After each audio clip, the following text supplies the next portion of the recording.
मध्ये शतदलकमले रत्नसिंहासनस्थम् सर्वालङ्कारयुक्तं नवघनरुचिरं संयुक्तं चाग्रजेन भद्राया वामपार्श्वे रथचरणयुतं ब्रह्मरुद्रेन्द्रवन्द्यम् वेदानां सारमीशं स्वजनपरिवृतं ब्रह्मदारु स्मरामि ब्रह्मदारु स्मरामि ब्रह्मदारु स्मरामि।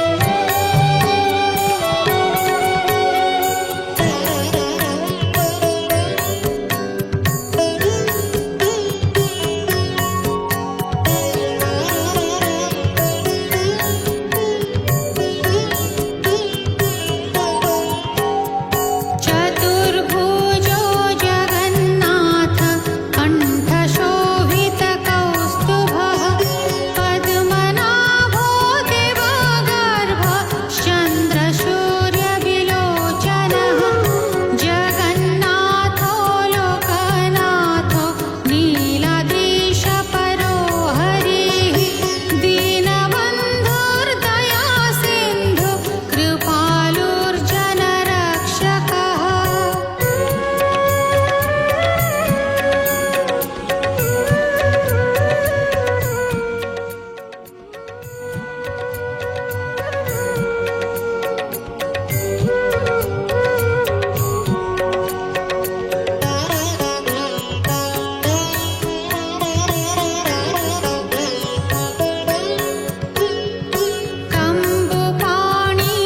कम्बुपाणिश्चक्रपाणि पद्मनाभो नरोत्तमः जगतं पालको व्यापी सर्वव्यापी सुरेश्वरः लोकराजो देवराज शत्रुभूपश्च भूपतिः नीलाद्रिपतिनाथश्च अनन्तपुरुषोत्तमः।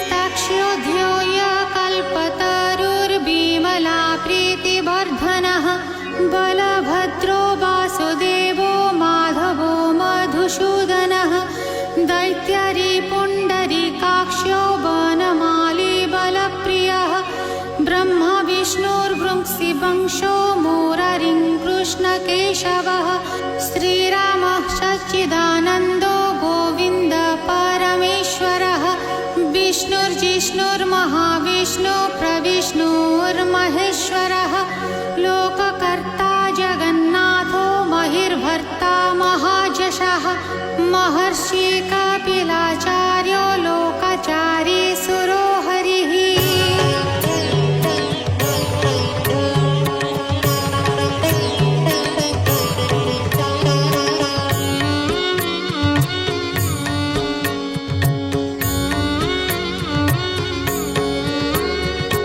आत्मा च जीवपालश्च शूरसंसारपालकः एको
कीर्तिवर्धनः जगदीश श्रीनिवासः